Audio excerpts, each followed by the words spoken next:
Brought you this as breaking news yesterday morning. That shooting happened earlier in the morning. Officers Brandon Estorff and Stephen Robin were answering a call for a welfare check at a Motel 6 on Highway 90.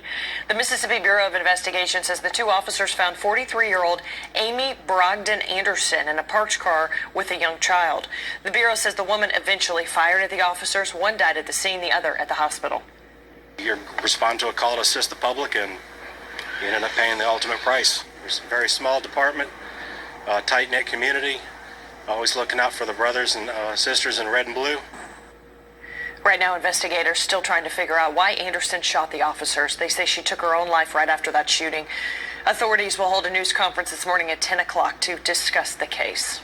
You're looking at Amy Anderson, a 43-year-old veterinarian from Ocean Springs. Investigators believe she shot the officers after an argument when the officers threatened to involve Child Protective Services. It all happened while she was in a car with a 10-year-old. Anderson was also shot in the chest and killed during the incident. It may have been self-inflicted. Investigators are waiting on an autopsy to find out who fired the fatal shot. The child in the car was not injured. Now, there's been a tremendous outpouring of support for the Bay St. Louis police officers killed in the attack. Officers Stephen Robin and Brandon Estorff, they were respectively 34 and 23 years old. Bill Snyder has more tonight on how the deadly incident unfolded. Central all units. Can I have anybody en route to Motel 6? Motel 6, we have in Bay St. Louis, we have 2 officers down. 2 officers down. A call to action that no law enforcement agencies want to hear go over the radio.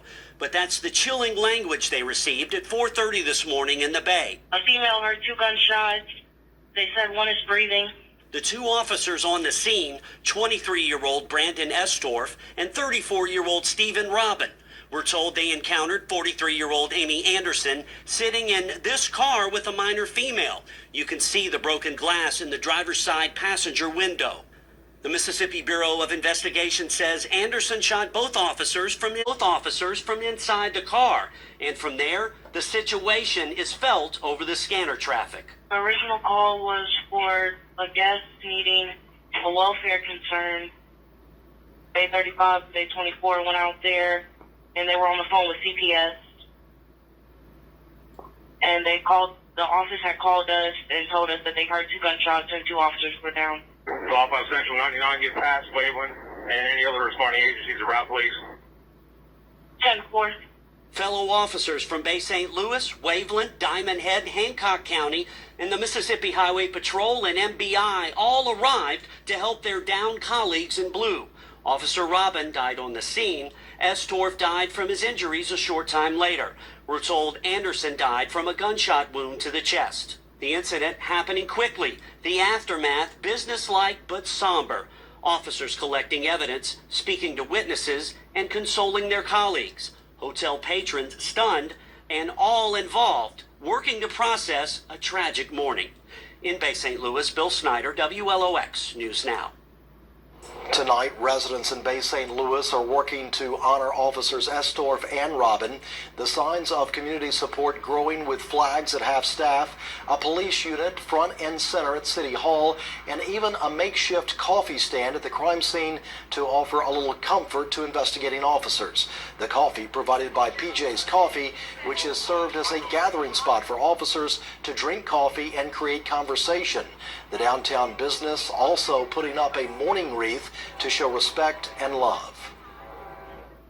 We're a strong community, and I believe that we have a lot of support and love from other communities as well. It's just not Hancock County. The whole Gulf Coast is one, and I believe there's positivity in numbers. Is why. Why was Amy Anderson at a Bay St. Louis motel with her small child and a gun? Why did she turn on the police officers called to help her? Through a Freedom of Information Act request, WLOX has learned multiple calls were made to Ocean Springs police from Anderson's family, worried about her and her children and what she might do.